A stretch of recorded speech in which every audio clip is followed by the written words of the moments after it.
The white shirt of Real Madrid, worn by some of the game's most magical names, representing one of the biggest and most successful football clubs in the world. Today their fame is self-perpetuating, but it is due in no small part to the players of the 50s and 60s, players who were champions of Europe for 5 consecutive years.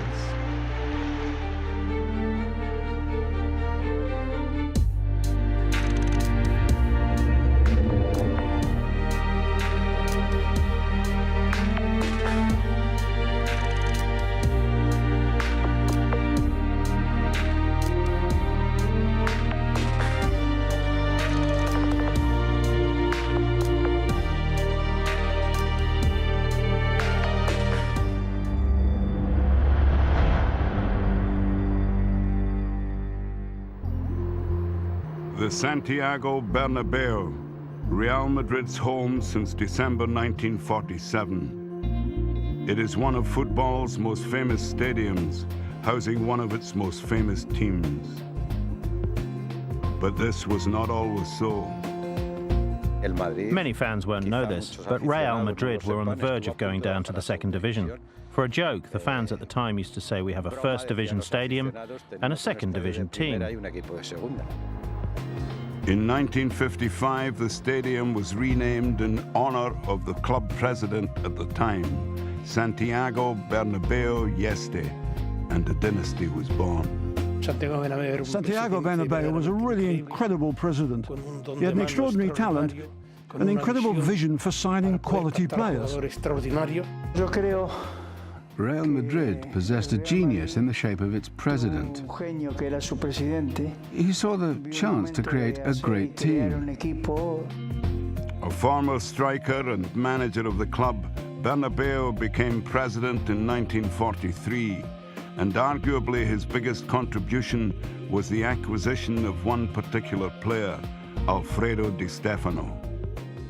I was going to play in Europe, and I was all set to join Barcelona for certain, because they'd spoken to me first. But circumstances changed, and I signed for Real Madrid. In 1953, the highly rated Argentine was playing for Colombian club Millonarios. A tug-of-war with Barcelona ensued, but Bernabéu's persistence eventually won through. I was lucky enough to play in a good team. So the Arrow, that's my nickname, had arrived. And when we made new signings, we made up a very good, very strong side. A year later, Real Madrid won their first Spanish league title for 21 seasons. Los Blancos were on the rise, and Di Stefano was the central figure. He was a striker, a midfielder, and a defender. Technically, he was world-class, and the speed he had was impressive. And he just loved scoring goals. Francisco Gento had also arrived from Racing Santander. The winger would become another club legend. Paco Gento was our quickest player. When a defender had to mark him, he just couldn't. When Gento was in full flow, he'd stop for half a meter. So would the defender, and then he'd be off again. The league title was retained in 1955, but during the campaign, Uruguayan coach Enrique Fernandez resigned and was replaced by Jose Villalonga.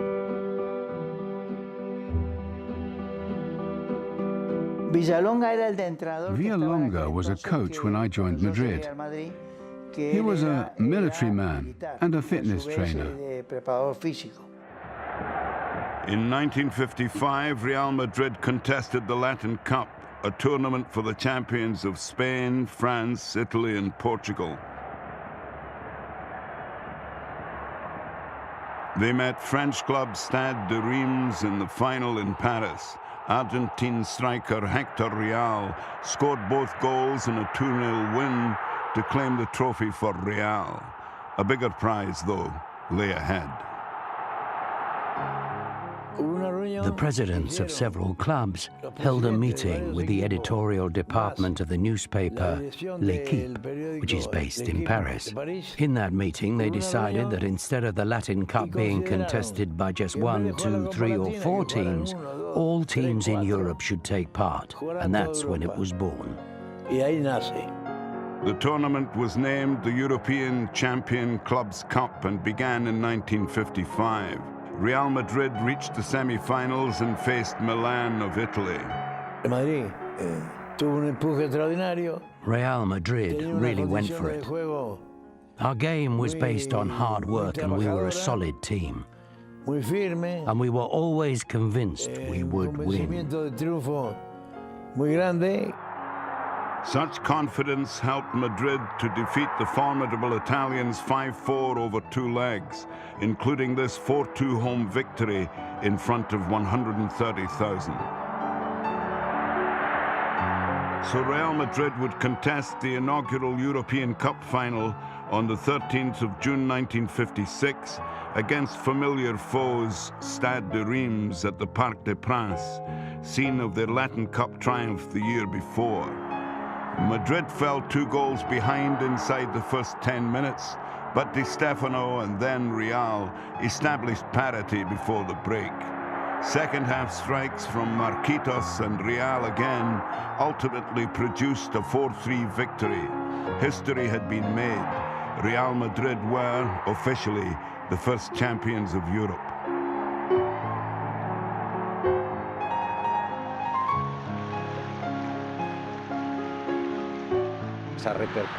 The repercussions of such a sporting success had an influence on the social and economic aspects of a country led by Franco's dictatorship. It was hugely important in all aspects and across the whole of Spain. Nowhere more so than back in the Spanish capital, where a hero's welcome awaited. People were lining the street from the airport, waiting for us. We were driven past the fans in open-top cars, and they applauded us. For Bernabéu, this was just the beginning. He immediately signed Raymond Kopa from Reims following his impressive performances against Real Madrid. The team were getting better and better. We had to strengthen because the others in Europe were bolstering their squads. Kopa soon became a favorite in Madrid, and the new season also marked the first team debut of a youngster who had progressed through the club ranks, Juan Santisteban. Many times in the dressing room, I used to look around me and think about who I was seeing in front of me. I told myself, one day I'm going to enjoy the fame that these players have and play as well as they can. Santisteban helped Madrid defeat Manchester United 5-3 on aggregate in the semi-finals of the European Cup, and the 1957 final would be held in reassuring surroundings. The Santiago Bernabéu hosted the final that year. Home advantage ensured the holders were favourites to defend their title against Fiorentina of Italy. Real Madrid couldn't cope with the demand for tickets, and Mingote, a great caricaturist who died recently, sketched a wizard saying, "Ask me for anything you want, apart from a ticket for Real Madrid and Fiorentina." Spanish head of state Francisco Franco was among a crowd of 124,000. The game remained goalless until half-time, despite the holders' best efforts. But with 20 minutes remaining, Real Madrid's Enrique Mateos was fouled in the penalty area. Alfredo Di Stefano made expected use of the resulting penalty. With Italian resistance finally broken, Paco Gento doubled the advantage. And watching from the stands, a new signing was impressed. I think the result was very positive and fully deserved. At the same time, it left an impression on me because I realized I joined a team that was full of winners. So much so, I realized I'd have to suffer and put in some hard work to justify my signing. Well, things turned out well, and I'm still here. That same season, Madrid regained their Spanish league title and were hosts to the final edition of the Latin Cup. They overpowered Milan 5-1 in their semi-final, with Gento scoring a hat-trick.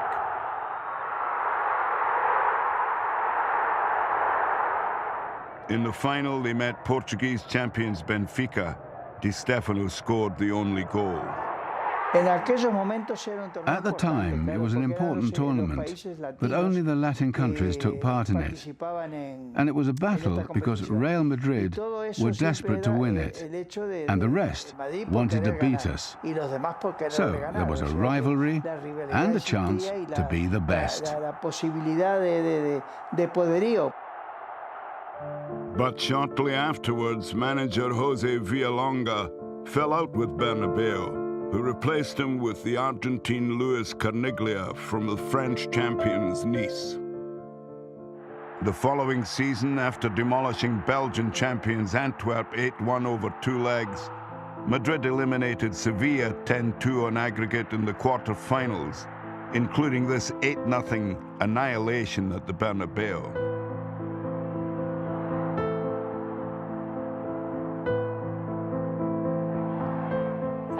We won 8-0, playing superbly, and we had some fantastic players.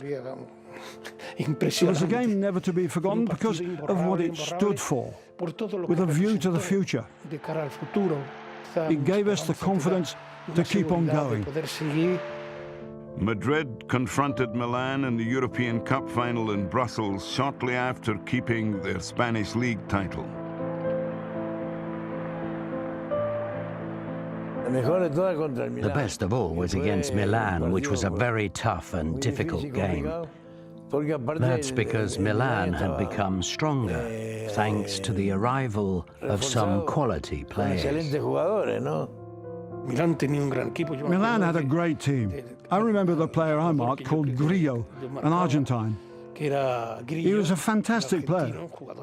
They had a host of very good players and were just a fantastic team.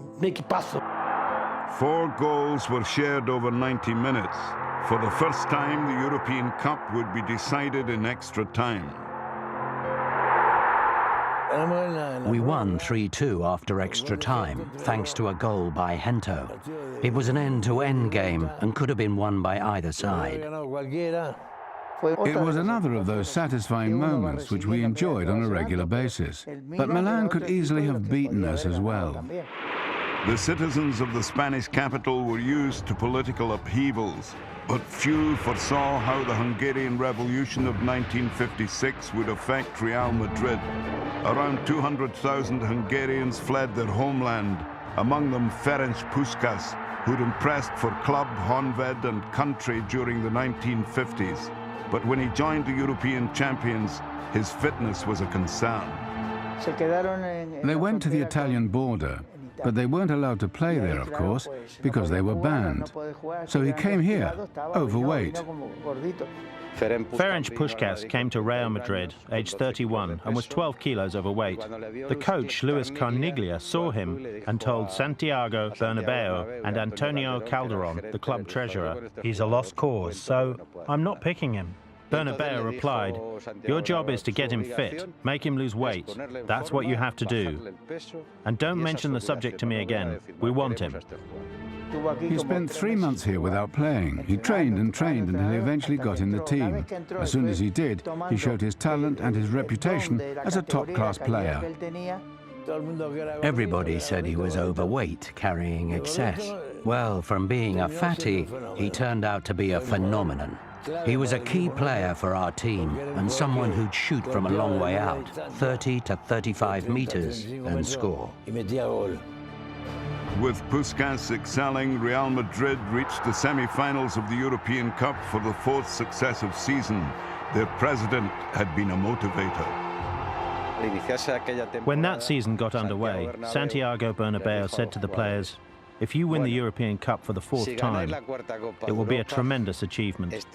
But I don't think you're capable of winning it 4 times in a row. They met local rivals Atletico Madrid in the semi-final, which finished 2-2 on aggregate. A playoff was held in neutral Zaragoza.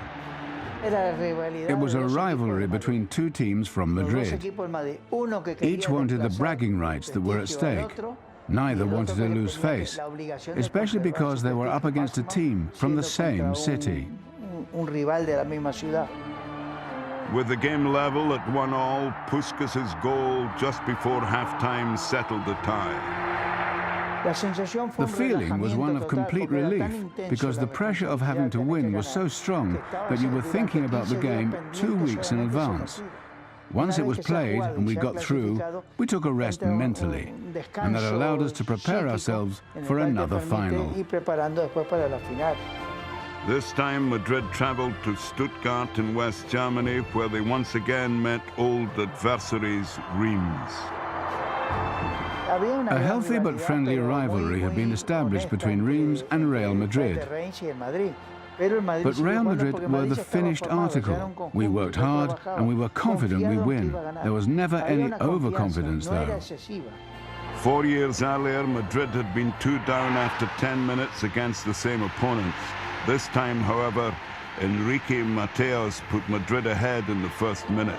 Alfredo Di Stefano doubled the lead in the second half to ensure the trophy stayed at the Bernabéu, the biggest possible consolation for relinquishing the league title to arch-rivals Barcelona.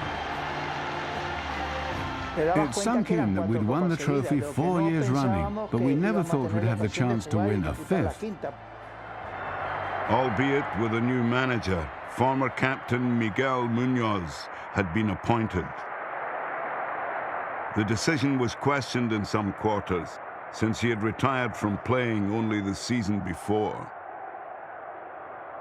In the meeting they had in Alfredo Di Stefano's house, Santiago Bernabéu asked him, "What do you think if Miguel Muñoz took charge of the team?"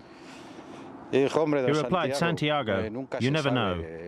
He's a homegrown product, someone who's played for the club, so it's worth a try." Despite managerial changes, Madrid once again qualified for the semi-finals of the European Cup, scoring 18 goals in the 2 ties that took them there. Awaiting them were the reigning Spanish champions and their deadliest rivals. I made my debut against Barcelona. I hadn't played yet for Real Madrid. How did I feel? Of course, I was nervous, but I was happy because, after all, it was a European Cup semi-final against Barcelona. 2 goals from Di Stefano and 1 from Puskas gave Madrid a 3-1 win in the first leg, played at home.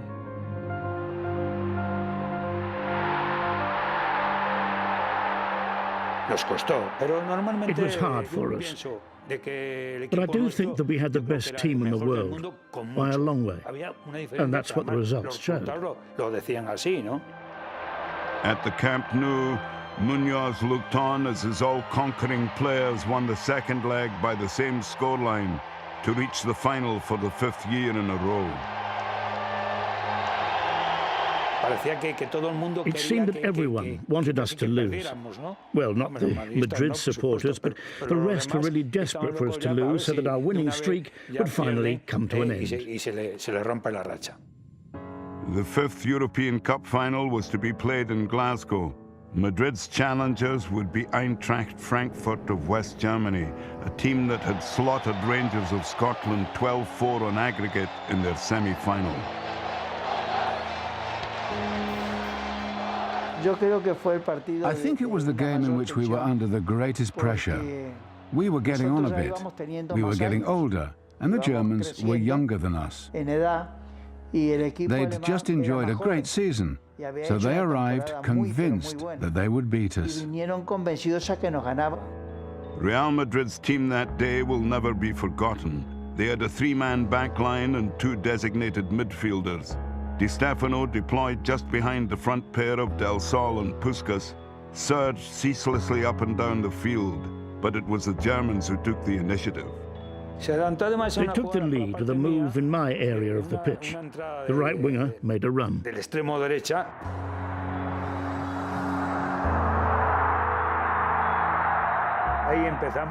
From there, we began to think, we're one behind and we better get our act together. These are extremely dangerous. The Germans scored first and were leading 1-0. Then one of their shots hit the post, and that would have put them 2 up. But in the end, we fought back. And we went on to score all those goals against them. That goal cost them the title. We reacted and just hammered them, scoring one goal after another, and it could have been more. Di Stefano and Puskas both scored twice as Real Madrid forged a 4-1 lead.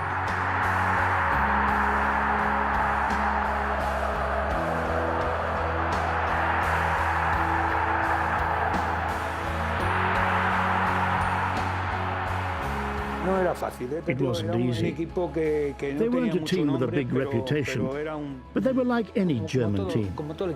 We had to get at them because we knew they never gave up.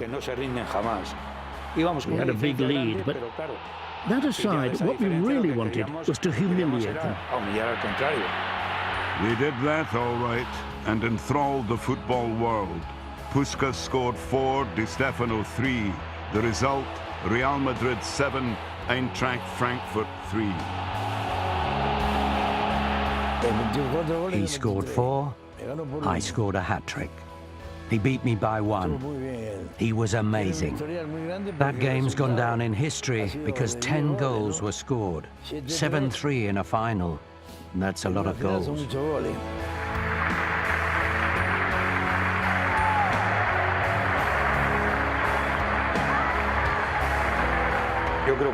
I don't think 10 goals will be scored ever again in the final of a European Cup. I really don't. Nothing's impossible in football, apart from that. As European champions, Real Madrid then met the champions of South America, Peñarol of Uruguay, in the inaugural Intercontinental Cup. At that time, we had the responsibility of representing Real Madrid, our team, and the added pressure of representing a continent, not just Spain, but a continent, Europe. The first leg in Montevideo finished goalless, but the second leg in Madrid was a quite different story.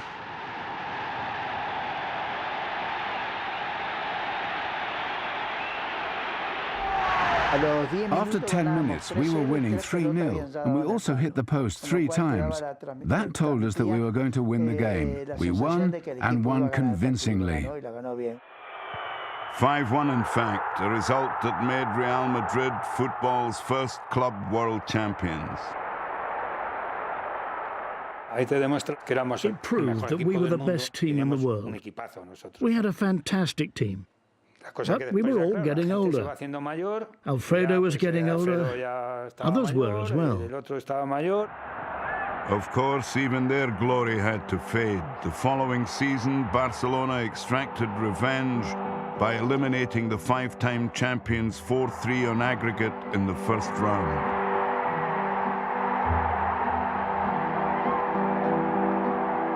But refereeing decisions in the second leg made it a bitter exit. An English friend of ours did us no favours at all. He made mistakes in all his decisions. That's the truth. But that's football for you. I think it was decided behind the scenes that Real Madrid shouldn't win another European Cup. That was the case. So there was definitely something going on. We knew then that the cycle was over. It was the end of an era, but Real Madrid's deeds continued to reverberate through the lore of the game. From 1954 to 1966, they were crowned Spanish champions 9 times, but even these titles were overshadowed by their 5 consecutive European Cups, and in 1966 they won the trophy for the 6th time.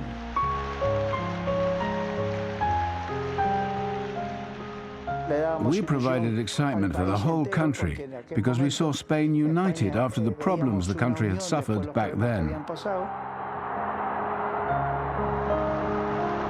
There was none of that jealousy that generally seems to exist in teams, like I think I'm better than you, or you think you're better than him. No, not at all. Every single one of us was aware of our own individual abilities and those of our teammates. I was the eldest of them all. But there were lots of leaders in the team. You don't get anywhere with just one leader. We had a leader in defense, one in midfield, and one up front.